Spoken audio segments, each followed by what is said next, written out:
So we are watching scary TikToks and scary videos today. Yeah, so the first video we're starting off with is this. I'm not excited about this, but it's fun. Okay, well let me fix the quality, because what the fuck is this quality? D. I don't know why. The first fucking thing that came to my head was this dick. But anyways. Oh, die. Alright then. I'm not gonna do that, but I appreciate it. Go into your quiet room, draw the curtains, and turn off the lights. Sit in a circle with the other participants. Place the candle in the middle of the circle, light them, close your eyes, place your palm on the cover of the book, and say out loud, "Red book, may I enter your game?" So let's try this again. Red book, may I enter your game? No. It doesn't mean I can't do it. That doesn't mean I can't do it. That doesn't mean I can't do it. Right there. Oh, see, right then and there, that's when you should stop and get sage and fucking bless the fuck out of your house. Double check on night. I grabbed the Ouija board just in case I wanted to use it. But I'm going to the kitchen right now. people are so dumb. Quieter. Closet game ritual. Oh, what in the fuck? Oh my god, it's so dark. That scared the fuck out of me. So I already know that's gonna be a fucking jump scare, because it's fucking beginning. And it already scared the fuck out. It actually didn't scare me that bad. It honestly just like made my body jump. But like my heart was fine. Like my body reacted, but nothing else reacted. Okay.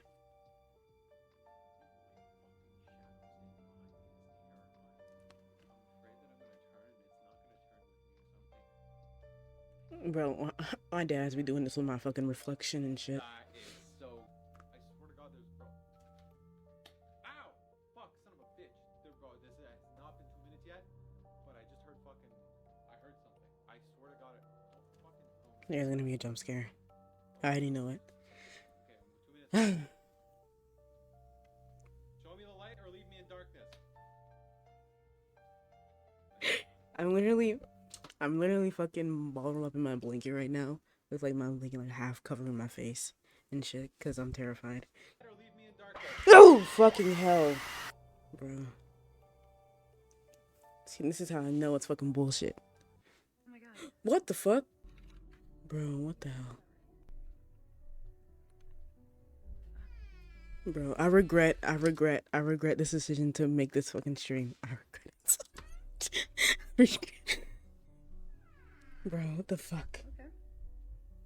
The door was terrifying. But that's okay. Nothing. I'm watching it from like my tiny screen on the side, because it's a lot easier to watch than on the big screen. Oh my goodness. I'm sweating. Bro. Okay, that wasn't that bad. Alright. Ooh! I don't like that. I don't like that at all. See, if you find anything in a fucking abandoned place and it's that, why are you picking it up? But if you pick up like any type of like thing, jewelry, doll, anything like that, you don't, first of all, don't touch it. Because why the fuck are you touching it? Like, that's just common sense, bro. Oh, shit.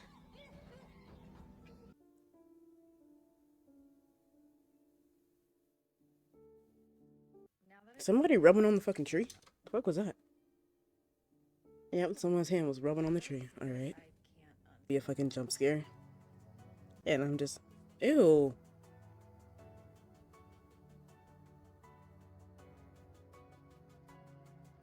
That's nasty. Interesting.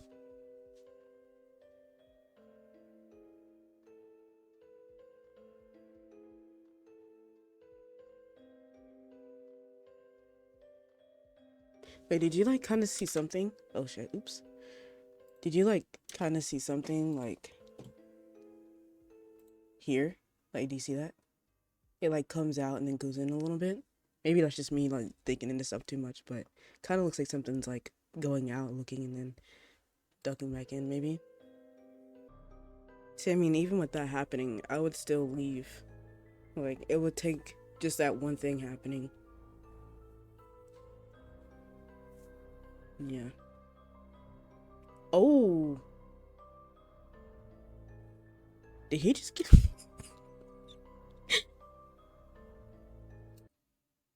Yeah, I don't think so either, honestly.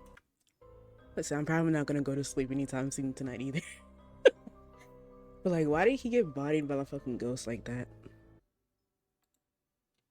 4 disturbing facts about your body. If your body's immune system finds out about your eyes, it will blind you.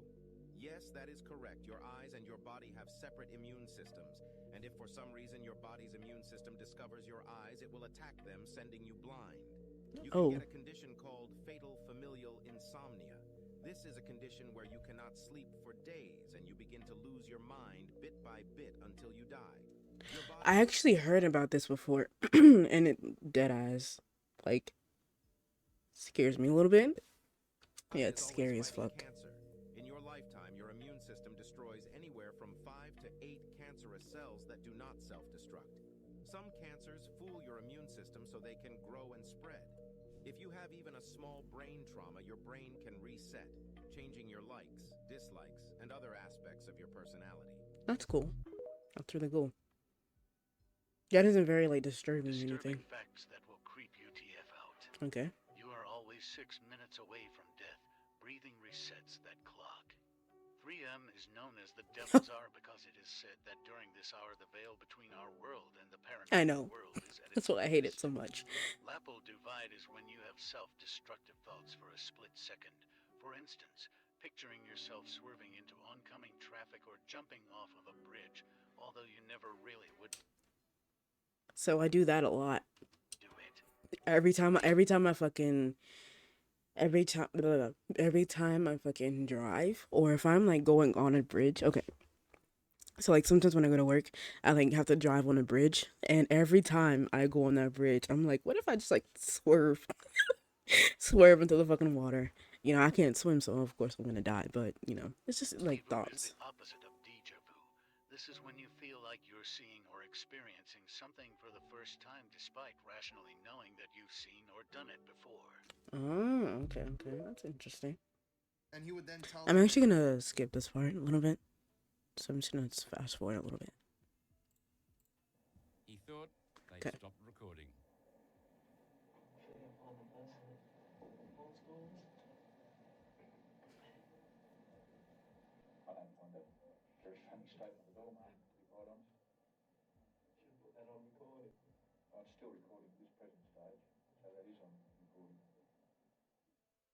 If you think the criminal in the video was stupid, you are absolutely correct. The man in the video is Martin Bryant, who despite being 28 years old during the interrogation, had an IQ of 66, equivalent to that of an 11-year-old. His actions that were explains on April 26, 1996, Bryant would arrive at Port Arthur and carry out the deadliest massacre in modern Australian history, leaving 35 deceased and 23 others injured. Many believe that his actions were for attention and notoriety, inspired by previous Ew, why the fuck you looking like that? Bryant said that he allegedly told him he's like, I'm a sinner into your soul. I know y'all remember the Titans. Don't it remind y'all of him? Why the fuck are people? Why is this dude fucking? You heard me about the Titans. You fucked up. Like, bro, get out of my fucking ear with that shit. I have no idea if my dad did it. I wouldn't blame him if he did. A week or so before my 10th birthday, I walked to the corner store with a $5 bill and picked up a jar of ragu for my mom. On my way home, a man I'd never seen before fell in step with me and began talking. Hi, he said, cheerfully. My name is Dr. Ramsey. I'm a pediatrician. Do you know what a pediatrician is? I walked along silently, not replying and fervently hoping he would take me and leave me alone. Subtleties were not his strong suit, though, because he kept right on chattering. He probably realized it, but didn't want to, you know, take into account that, hey, this person does not want to talk to me. Yeah, I'm sorry. For a pediatrician for you? Of course, you're almost a big girl now. You'll be needing another kind of doctor soon, won't you? That's okay though. They can still bring you to me until then. What's your name? You have beautiful hair. I was just on my way to get some suckers for the candy jar in my office. Do you like suckers? Thankfully, we were nearing my house, so I ran forward, up the back steps and into through the kitchen door. I didn't know it then, but that was the beginning of a very long, very scary ordeal. It didn't take long after that for Dr. Ramsey to begin showing up. At first, it seemed benign enough, at least to a kid. He would drive by nearly every day, smiling and waving. I told my mom, who said maybe it was on his way home from work. But then, the phone calls began. My dad called me into the living room, and sat me down. He asked about the day Dr. Ramsey followed me home, and if I talked to him. He said I wasn't in trouble, but that I needed to tell him the truth. I told him no, and he asked if I was sure. I told him no again, and he frowned, then asked, then how does he know your name? I didn't know. It turns out, that was not all he knew. He knew my sister's name as well. Pretty soon, neither my sister nor I were allowed to answer the phone. He called several times a day. At first, neither of us knew what he was saying. Then, one night, one of my brothers told us that he was telling my parents that he was going to hurt me, and later my sister. Things got complicated after that. My dad had called the police, but as this was before there were any stalking laws, there was not a lot they could do.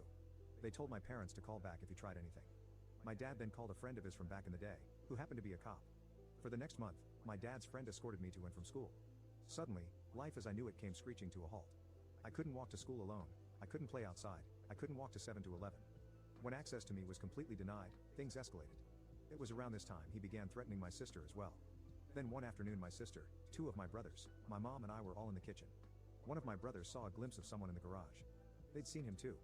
Dr. Ramsey came bolting out of the garage, my brothers chasing after him. They ran all the way to Cherokee Park, where he lost them in the trees.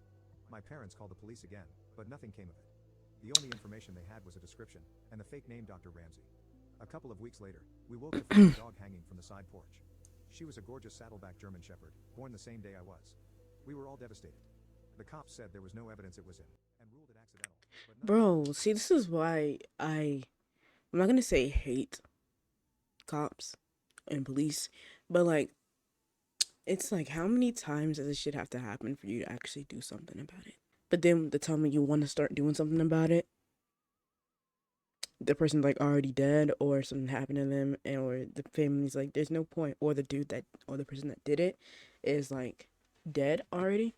Anyways, his phone calls became more informative in the meantime. He would talk about who was home, and who wasn't. If my brother would say my dad was home, he would tell him who was really in the house. He also would talk about the house itself.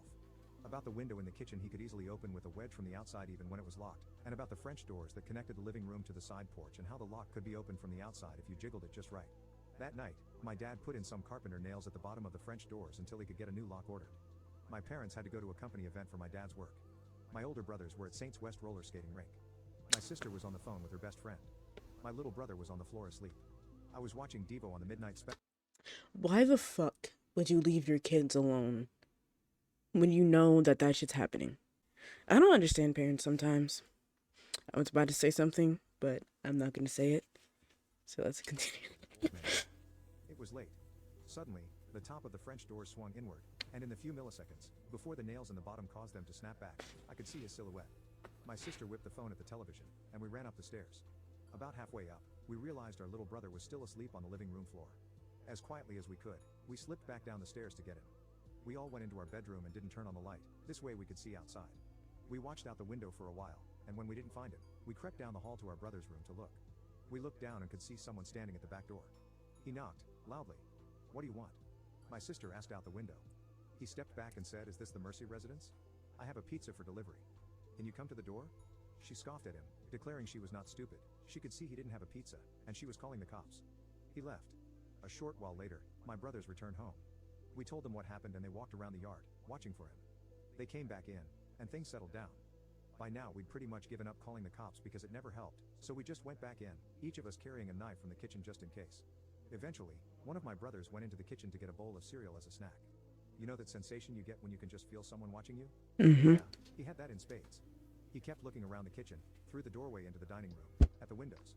He didn't see anything, but he could still feel eyes on him, so he went closer to the door to try to see better. The kitchen lights were reflecting on the windows of the door, so he still couldn't see. He stepped closer, then closer again, until he was right up to the door, then cupped his hands on either side of his head so he could see. There on the other side of the window pane was Dr. Ramsey, smiling back at him. He turned to yell for my older brother. That's terrifying. Back again. He was gone. They went out again to look for him, but didn't see him. The next night we were at the table playing Crazy Eights, and my brother was restless. My sister asked him what's wrong, and he said he always felt like any minute now Dr. Ramsey could show up.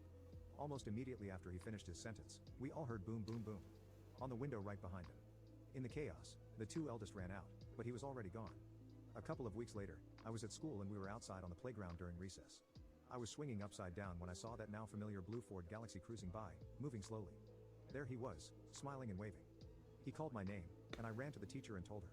The school had been told all about him, and she took me inside right away and called my mom. That same day my mom had gotten a call from the school office asking her to verify that my dad was picking me up, as he'd called to say he was on his way. He wasn't. Not long after that, I woke up one night, thirsty. I went down to the kitchen for a drink and there, sitting alone in the dark, was my dad. On the table, he had his 9mm. He was tired of the police waiting until Dr. Ramsey tried something. He was tired of his children being terrorized. He was tired of being afraid every time he left for work that something would happen to us while he was gone. I sat with him for a time, watching, before he sent me back to bed. As suddenly as it began, it was over. He had vanished from our lives. The phone calls, the drive-by with the creepy waves, everything. For a long time, during and after the Dr. Ramsey days, I would have a recurring nightmare in which I would wake up to find him standing over me as I slept. It took a long time before I felt like a kid again. I found out years later that when he was calling, Dr. Ramsey would tell my parents that he was going to abuse and hurt me and my sister, and that there was nothing they could do about it. I don't know what happened to him when he disappeared. I don't know if he was in a car wreck, locked in prison, or in a coma. Sometimes I wonder if the wait ended for my dad when he was sitting in the darkened kitchen one night. I don't know, and I'm not sure I want to. Damn. On September 4, 2017, 21-year-old student Jayla Gladden visited her local store. 11 minutes later, she headed back to her car. A man approached her and asked for a light. After she replied she didn't have one, Jayla felt something that made her freeze.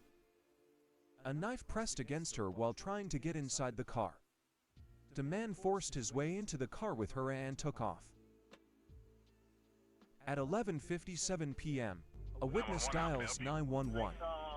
Some weird situation. He grabbed her by the actual shoulder, and he had something in his right arm. It did not make sense. So you think he kidnapped her? A patrol car is dispatched to check things out, but finds nothing suspicious. At 2 a.m., Tamir... Another fucking police thing. At this point, I think the police are fucking useless. ...is woken up by a disturbing text from his girlfriend, Jayla. That was the most scared I've been in my life. Jayla has sent a location pin.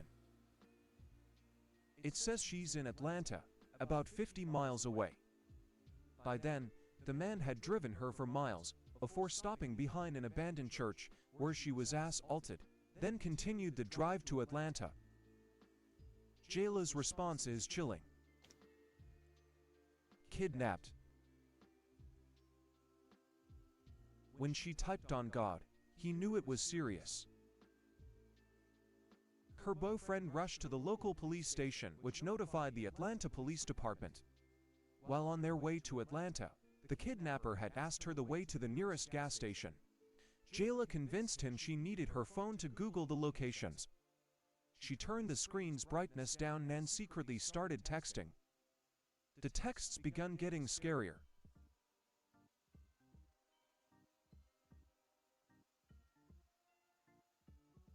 By 2:30, authorities are frantically searching for Jayla. The attacker stopped and parked near an Atlanta Kroger store, which he'd planned to rob the next morning. A police officer happened to be in the parking lot and noticed the car matching the description. The man panicked and tried speeding out of the parking lot, hitting for other vehicles and the parked patrol car. His attempts to get away were promptly stopped and he was arrested. Timothy Wilson was charged with aggravated assault and 8, among other charges. In 2018, he was sentenced to life in prison. As you should be. Jayla's quick thinking and bravery saved her.